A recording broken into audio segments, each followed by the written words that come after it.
Sounds so sick. Hello and welcome back to the Pipercross YouTube channel and a brand new episode of Intake It All In. Now in this episode we're going to be installing this intake kit to this Mk6 Golf GTI.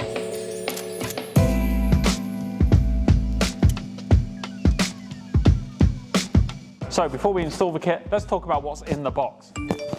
Hang on. Oh, sorry, Ehren.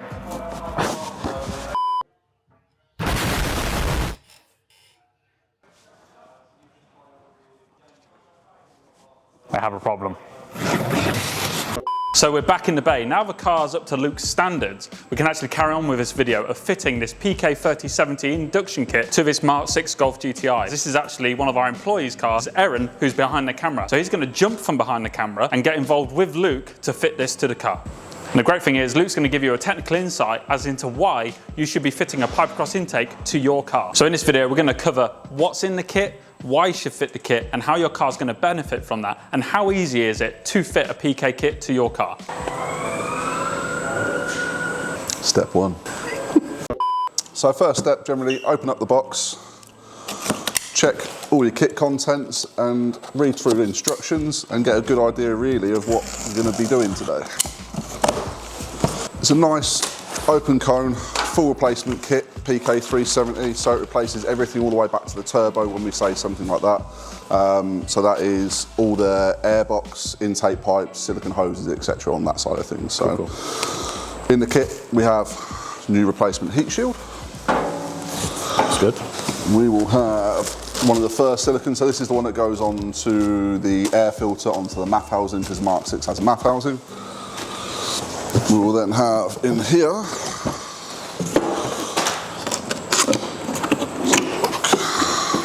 we've got your new nice open cone Pipercross air filter. Nice. The party piece. The party piece. This is the turbo silicone, so this is the reducer that goes down on the Mk6. I believe they are KO3 turbo cars. So that's what reduces down from the backpipe onto the turbo. And then we have a fitting kit, so the brackets, nuts, bolts, washers, etc. Hose clamps required for all the fitting. A set of fitting instructions. Are we going to need those or? Well, anyone competent is perfectly able to fit this kit. Always read through, because sometimes there's something on there you might miss. Just helps if there's something in there that we can help you with really. So, and then you've got your warranty here, everything else. Sweet. So out of 5 spanners, how many is this on a sort of difficulty scale? For you or me? For the everyman, probably me. So you, 6. Generally, I'd say this is probably about a 3. To be honest, it's pretty straightforward. There's space. The trickiest part is just going to be getting down to the constant tension clamp that connects the hose onto the top of the turbo. Other than that, everything's very, very accessible. Okay, and for context, a panel fitter would be like 1 or 2 if out that. of 5. Yeah, I mean, we're talking a few screws on top of an airbox and out, put new one in. So a bit more involved, but nothing impossible? Nothing impossible. Perfectly done on your driveway at home with a basic set of tools. And just so the audience know, how many spanners for Dale? Dale's not allowed to work on cars. The last part of the kit is our new backpipe. Nice. So this is what will replace the complete OE setup at the back that you'll see, and then the restriction that we'll be removing by having a nice constant mandrel bent aluminium piece as opposed to the OE part. That's so it has all the mounting points, breather, connectors and everything all built into the pipe ready to go. Sick.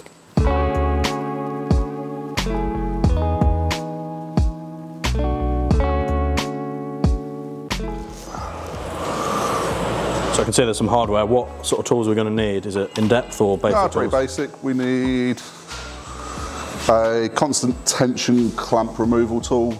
You need a T20, I think it is, on the Torx there. Phillips head, 7mm socket, 10mm socket, 10mm spanner. This is all from memory, by the way. I'm back in from 2010. I'm quite impressed. Yeah, it's there somewhere. I think that's about it, to be honest. Yeah, cool. So, basic stuff then. Yeah, let's go grab them. Let's do it.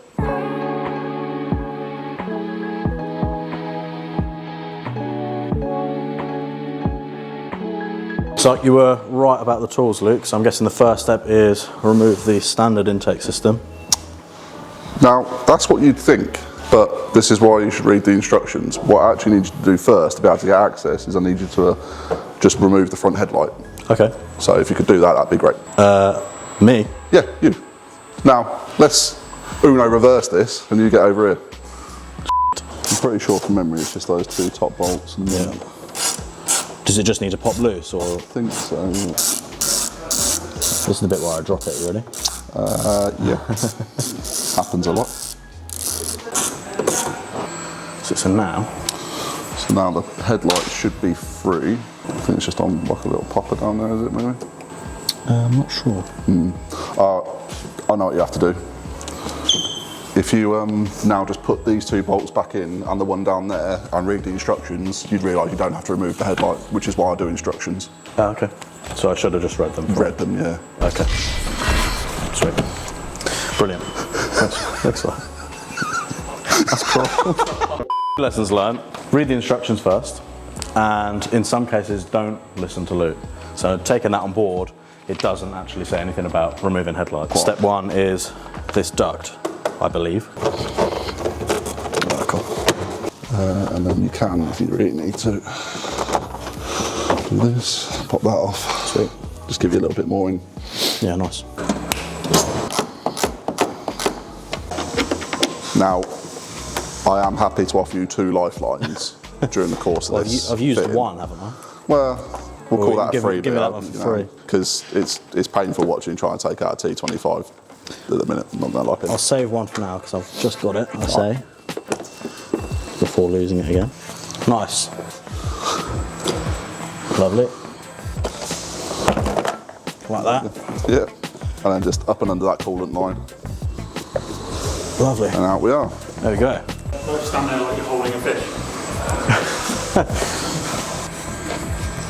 There's a T30 bolt that holds the back pipe on down here. Okay. So you need to get around the back of that, take the T30 out of that, and then we've got one more constant tension clamp down the turbo, disconnect that, and then we can take the whole assembly out. Sweet. Nice and easy on pop clips. Yep. What do you love most about intakes? Like, what's your passion with regards to airflow? You're just trying to make me look even more of a geek than I already am. There's something unique about flow. What you think will work sometimes completely doesn't, and it's trying to find those ways of making air flow and manipulating it in the way that you need it to work in certain aspects. As the cars have evolved over the years, you've got better turbo application cars compared to normally aspirated cars. Every single one works slightly different. They have different boost pressures, they have plenums they require, whatever it may be. Even through just initial flow testing that we've talked about in the past, something that you think works really well, and that doesn't necessarily always then equate to working well on the car itself. And it's trying to find that, and it's almost chasing, you know, in that sense, trying to make it work. It's R&D, and I think that's the part that I love the most. Like, everything is just that research and development side of things. Nerd. So how do you think the flow's going today? Slowly. It's trickling. So has he just used one of his rare lifelines that he has? Kind of feel this is one. I got it most of the way there. 98%? Let's go with that. I mean, he's still in the car. It's still there, definitely there. Remove. Let us remove. Is it pinch from that like, sort of corridor? So there should be 2 bits that you pinch, and that's what. Like that. I've done it. Can you see it or no? It's a little bit more. Alright, I see the. Yeah, let's just go with sensory. If it makes your life easier, you can just take the top one off, pop the pipe out, and then get to the bottom one. But I'm nearly there actually. He says. As close as we were on the T30, or No. not that close. Okay. There we go. Hey, I've done something myself. magic. Are you ready? Yeah. We're coming out. Hold it up above your head when you get it up. Like a Tuscan Raider. I'm thinking of He-Man.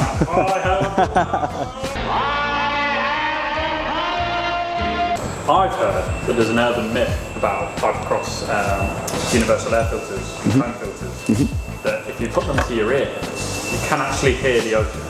Well, it's true. Like, depending on the size of the filter, if you listen, you'll get an idea of what the induction noise is going to be. This is pretty good. May I? Might, of course. I just hear angry sounds. Oh, there we go. We're out. What do you want? A haiku. Say it in haiku form. I don't know if you're aware, but I'm not very educated. So what you'll need now is we need to take the MAF housing off of the stock airbox. Yep. You'll be reusing one of the OE tension clamps onto the silicone hose that will be going down to the turbo. Yep. Reason you want to reuse the OE tension clamp is because of the expansion on the turbo, obviously the heat of it. Yep. Those constant tension clamps work really well as a result of that. So. Sweet, let's do it. I was just slightly reading the instructions there because I'm now worried that you're going to mislead me again. Would I? That's it. Lovely, there we go. So a heat shield will bolt up to the car via one of those T25 self-tap screws you remove from the front there. Yep. And then you have two brackets. So one on the side down here that goes down to just by the battery tray. Another one here that goes to the OE mounting post that you pulled the rubber grommet off of earlier. So we've got the three brackets here and then a third one that comes off of this as well that will then essentially hold up the silicone and the filter inside the heat shield. So let's go ahead and assemble those, get them on. Why do we use a nylon? Why do we? Well, because the nylon thread on the inside stops it from rotating off, so even under vibration it can't spin itself back off. Okay, cool. As opposed to like a standard nut. Some people use lock washers, we use Nylox for this just because it gives a much secure fitting on it. Cool. So we're going nut from the outside in? This is pretty much however you want to see it sort of thing. I usually go, bolt head to the outside because I think it looks a little bit cleaner. You don't see the inside of it and everything else. I agree. So we're going to bolt to the OE top mount of where the airbox came off on that. Just need to remove the 10mm bolt from here so then this can go over that. Sweet. Basically you're going to want that M6 with that washer on. Yep. And you're going to, that's going to go through this hole, through the heat shield. Bit like that. And then this one onto that, and then another washer and a nylock. Cool, we're in. Intake pipe, so this is the complete replacement for your OE part. So it's a nice side by side. Yeah, so as you'll see, there's obviously a lot less joins by it being a one-piece mandrel bent pipe. Yep. The way the taper comes down, we use the silicone to taper down, so we can carry a larger air volume through to the turbo. Yep. It works really well then for stock applications, but also then on tuned cars where you're wanting more airflow for increased boost pressure and everything else. And just removing the convolutions by having the way we've done it here with a one-piece mandrel. Yeah, so it has the OE breather port all built into it. It has the bracket, same as the OE, and just literally mounts up exactly the same. And it looks great. Looks great as well. Cool. So an important part when this is going down to the turbo is making sure that the lower half of the silicone is seated correctly on the turbo. What you don't want to do is, as you release that tension clamp, if it rides up at an angle, it will pop it off, and it'll be very hard to see once it's on there, but you'll be getting dirty air coming in at the top of the turbo because the silicone is in place correctly. Airflow. Oh yeah, right, I felt it like sit down. Yeah. So that's all. That should be all the way, and you'll be able to feel on the top of the turbo. You can feel like the lip of that, and then down on this edge as well. Yep. So then you just want to make sure that's seated on the bottom. Then, if you release it, you should be able to. That should then clamp that up. Yeah, it feels good. It doesn't seem like it wants to go much further down. No, so. that's on the turbo. Yeah. It's just making sure the clamp is level and not coming up at an angle because that's what will make it pop off. Yeah.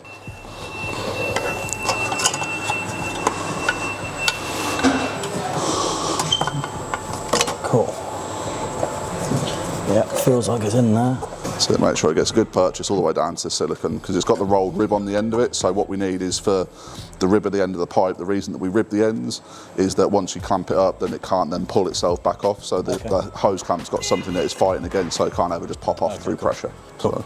Yeah, it feels pretty solid in there now. Yeah. You can feel it bulging a bit further down. You'll know that you're lined up right because you've got the bracket at the back here that lines up with the OE part. So then what you want to do is tighten up your hose clamp, make sure you're sitting correctly where you want to be.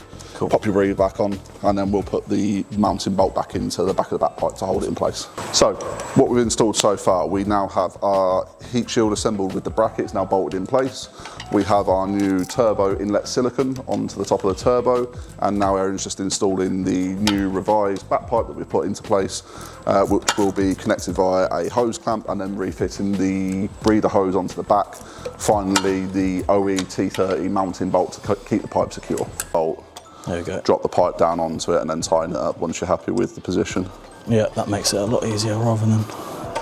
Just another helpful tip from your friend Luke. Yeah, that makes life a lot easier. Rubber connector for there, it goes onto the back of the MAF. We've got the hose at the front, Cool. which has the MAF going into this, that then also has the filter that goes on the end of this. Cool. This one, slide through that way, and then what we'll do is we'll get the MAF on, we'll get the rubber joiner on, connect that all up, and then we'll bolt this up with a hose clamp this end with a filter. Cool, sounds good.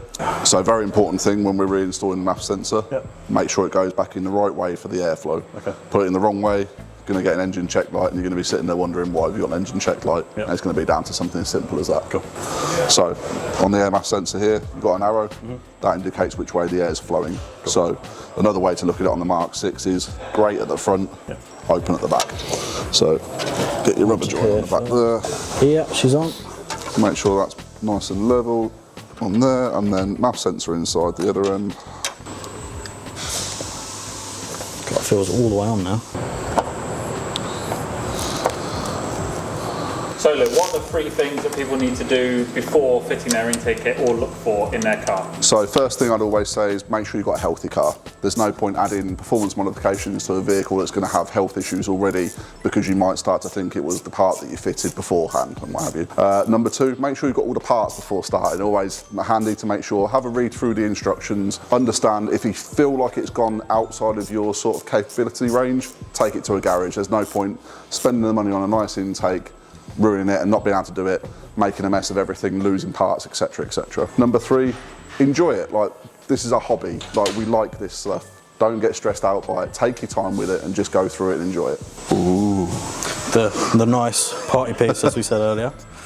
Yep. So, what haven't we put on? The Jubilee. Yep. That's right. I'm gonna slot that inside the silicone there. Again. What have we got to do, Luke? I'm going to put that inside the silicone there, probably without pushing down this edge like you are as well. Yeah. There's probably no need for that. There we go. So how would you rate today's experience, Ehren? I'm not ever touching tools again. If you need something doing, just ask Luke, even if he misleads you at first. So you can trust Luke.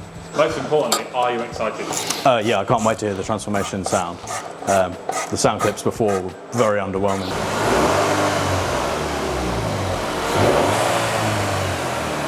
So can't wait to hear what it sounds like. So Lou, let's have a recap of what's happened since the last recap.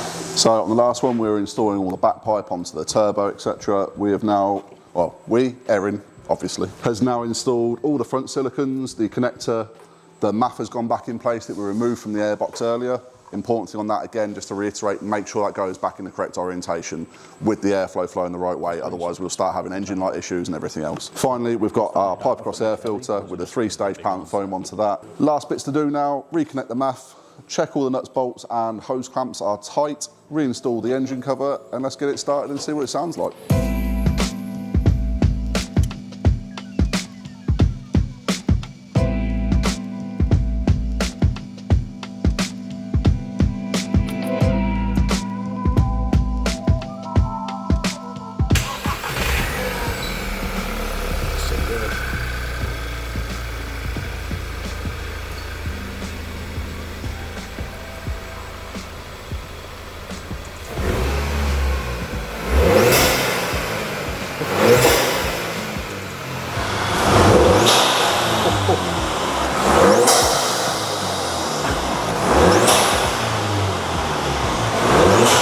That sounds so sick.